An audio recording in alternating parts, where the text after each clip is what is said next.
आज हम एक ऐसी कहानी की परतों को खोलेंगे जो धोखे से शुरू होती है और एक भयानक बदले पर जाकर खत्म होती है। चलिए जानते हैं कि जब अन्याय होता है तो उसका बदला कितना खौफनाक हो सकता है। कहानी की शुरुआत में ही ये शब्द सुनने को मिलते हैं और यकीन मानिए ये सिर्फ एक चेतावनी नहीं है।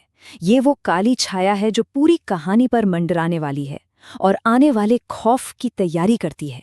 तो चलिए कहानी के पहले हिस्से में चलते हैं जहां दुल्हन प्रेरणा का स्वागत होता है, लेकिन एक ऐसी रस्म के साथ जो शायद पहले से ही अभिशप्त थी। गांव की एक बहुत पुरानी रस्म है। दुल्हन को आरती की थाली में एक ज्योति दी जाती है जिसे उसे अपने पूर्वजों को याद करते हुए जलाए रखना होता है। और सबसे जरूरी बात, ये ज्योति बुझनी नहीं चाहिए, क्योंकि ये सिर्फ एक दिया नहीं, एक तरह का सुरक्षक कवच है जो बुरी आत्माओं से बचाएगा। और फिर जिसका डर था वही हुआ। अचानक काले कपड़ों में एक साया आता है, पास का दिया बुझाता है और ठीक उसी पल प्रेरणा के हाथ की ज्योति भी बुझ जाती है और सब तरफ एक अजीब सी खामोशी छा जाती है। प्रेरणा में जो बदलाव आता है वो एकदम से और बहुत ही डरावना होता है। उसका पति समीर जैसे ही उसे छूता है वो उस पर हमला कर देती है। आंखें एकदम लाल, चेहरे का रंग सफेद पड़ जाता है और उसमें इतनी ताकत आ जाती है कि वो समीर का गला घोटने लगती है। हालात इतने बिगड़ जाते हैं कि गांव की एक बुजुर्ग को उसे पवित्र सिंदूर से काबू करना पड़ता है। सबको लगता है कि चलो बुरा साया टल गया, लेकिन क्या सच में? असल में तो वो भयानक साया उनके साथ ही घर के अंदर आ चुका था। उन्हें लग रहा था कि उनके पास मंदिर का पवित्र सिंदूर है जो उन्हें बचाएगा, पर असलियत कुछ और ही थी। वो सिंदूर तो नकली था। उसी काले साये ने चुपके से असली सिंदूर को एक बेकार पाउडर से बदल दिया था।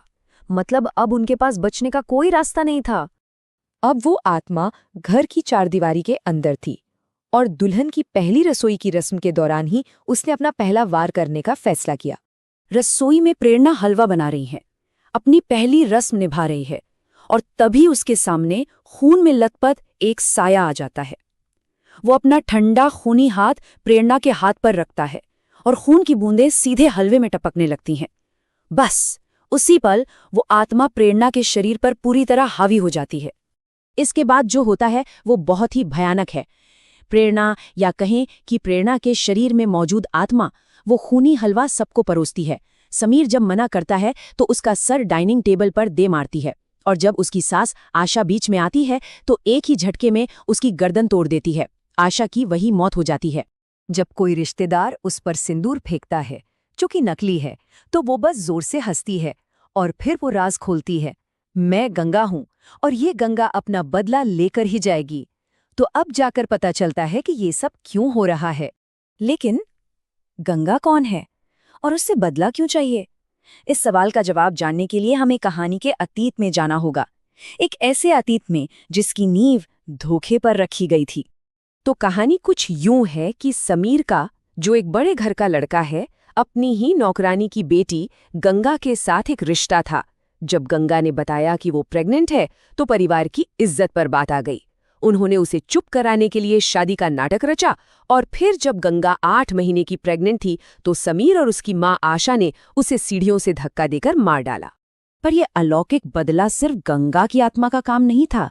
इसके पीछे एक माँ का दर्द और बदला लेने की जिद थी। मिलिए रेखा से, गंगा की माँ, जो इस पूरे इंतकाम की असली मास्टरमाइंड है। जब रेखा को अपनी बेटी की हत्या की सच्चाई पता चली तो उसका दुख बदले की आग बन गया। उसने काला जादू सीखा, अपनी बेटी की आत्मा को बुलाया और फिर एक एक करके सारी योजना बनाई। शादी की रात दिया बुझाना, मंदिर से सिंदूर बदलना, ये सब उसी का प्लान था ताकि गंगा अपना बदला पूरा कर सके। और अब कहानी वापस आज पर आती है, अंतिम हिसाब का वक्त। गंगा के ये शब्द उसके पूरे दर्द को बयां करते हैं। वो पूछती है, तुम लोगों ने मेरे और मेरे बच्चे पर कोई रहम नहीं किया, तो मैं तुम लोगों पर तरस क्यों खाऊं?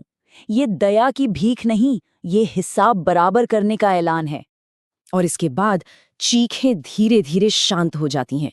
गंगा एक एक करके परिवार के हर सदस्य से बदला लेती है, और जब उसका मकसद पूरा हो जाता है तो उसकी आत्मा हमेशा के लिए चली जाती है, प्रेरणा को वहीं बेहोश लेकिन जिंदा छोड़कर। तो गंगा का बदला सिर्फ तबाही के लिए नहीं था, ये मुक्ति के लिए था। भारतीय धर्मों में मुक्ति का मतलब है आत्मा की आज़ादी। बदला लेकर उसकी आत्मा को इस दुनिया के दर्द और तकलीफ से आखिरकार शांति मिल गई। तो ये कहानी आखिर में हमें एक बहुत बड़े सवाल पर लाकर छोड़ देती है। न्याय और बदले के बीच वो बारीक सी लकीर आखिर कहाँ है? क्या गंगा ने जो किया वो इंसाफ था या फिर नफरत का एक बहुत ही भयानक चेहरा? ये एक ऐसी कहानी है जो हमें सोचने पर मजबूर कर देती है कि जब किसी के साथ बहुत बुरा होता है तो सही और गलत के मायने कितने बदल जाते हैं।